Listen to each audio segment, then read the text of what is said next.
had a good morning thus far, getting ready for Minnesota.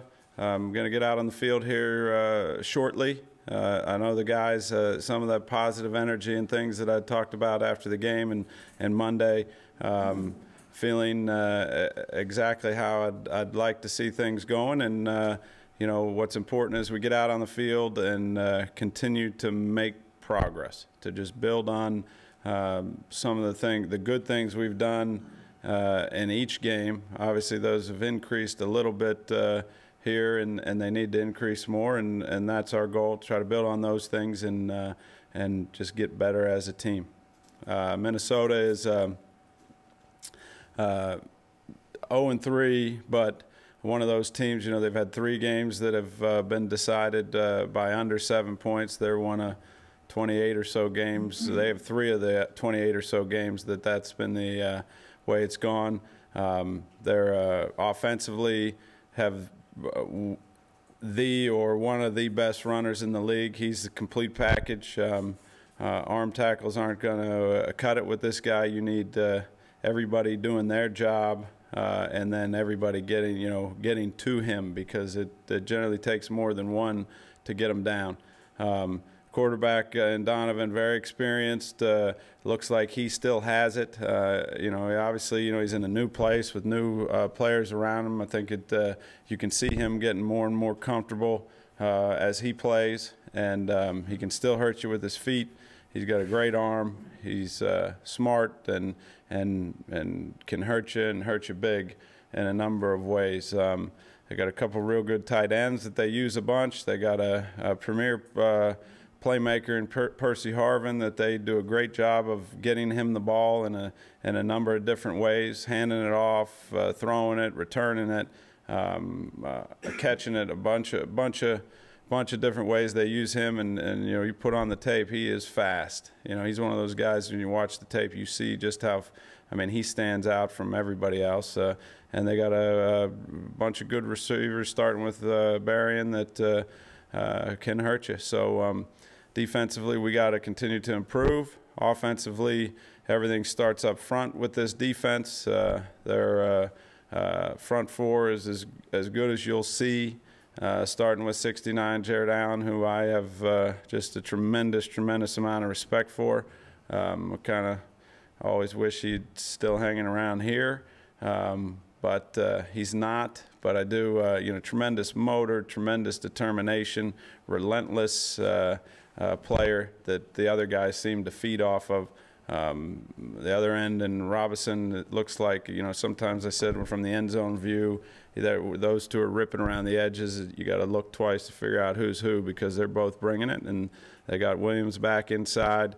Adele, that front four and the guys they rotate in are really good, really active, and they count on them to do a lot for them, to allow them to play a certain type of defense. And in the back end, they're active, typical kind of Tampa type look that you'd expect, in that they rally to the football and they make you go the distance if you're going to do it. And special teams between Booker and Harvin, dangerous returners, and they're a talented team that does not match their record right now.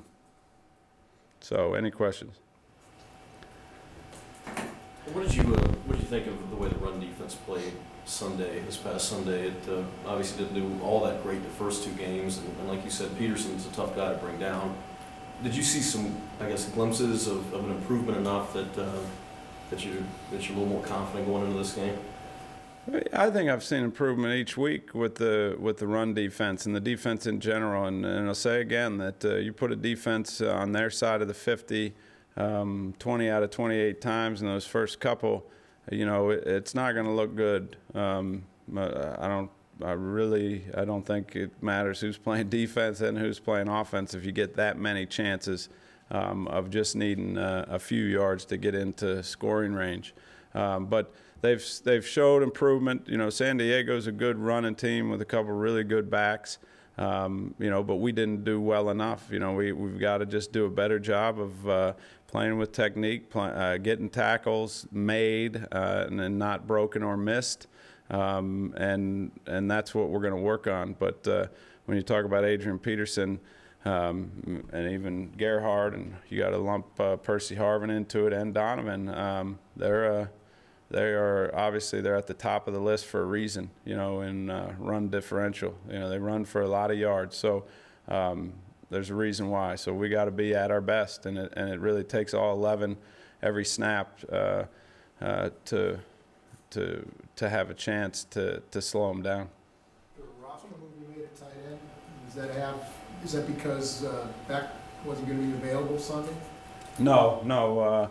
Just again, in our constant move, you know, desire to try to get better and play to our strengths. You know, Jake was out there, and we were able to get him back on the roster, and unfortunately we had to make a move. But you know, been very happy with a lot of things Anthony has done. Also, again, just trying to figure out a way to maximize what we're doing. What's the situation with Brandon for this weekend? Flowers. You know, I'll know more after today, but I would suspect that today, you know, there's a good chance he'll be limited to out today of practice. You talked about Jared. What do you think has been the big difference between last year, which was a little bit of a down year, and the start that he's gotten off to this year? And Jared Allen? Mm-hmm. Well, like I said, I just can't say enough about the guy and just how he plays the game. And, you know, he's a guy that coming out, you know, probably wasn't an obvious choice for somebody that would be a star. But sometimes in this league, you see guys that have something special inside, and he clearly did and does, and he's kind of grown into that even physically, and you know that makes him pretty scary to look at when you got to line up and play against him. So you know he's the heart of their defense from everything that I see, and as you watch the tape, I mean, and the other guys feed off of that energy. So you know it's important to try to, you know, stymie him and the rest of the front as best you can, because I don't think you're gonna win a lot of them, but if you can tie a bunch of them, you know, at least you keep things from, you know, negative plays from happening. When you're looking at the Viking tape, do you see the things they're doing wrong? And can you say, well, now I see why their record is 0-3? And does that help you? You know, I don't know if it helps, but you know, I think with them, you do see some of it. You know, it's kind of that hidden yardage thing that we talk about, and you know, they've probably not been as disciplined as they want to be, and some of those things that have set them back, and a few turnovers here and there, and missed opportunities. But it's not much. You know, like when you lose 3 games to good opponents and they're by scores that they've lost. You know, it's not a lot of things. It's a couple little things here and there that become big things, and not a lot different than us, other than that ours got real exaggerated early on with turnovers, which you know just put us in positions that we're not able to climb out of. You guys had to use a couple of timeouts to avoid getting a delayed game. What was the cause of that? It seems like the team is somewhat consistently breaking the huddle a little late, getting to the line of scrimmage late, and needing to burn timeouts.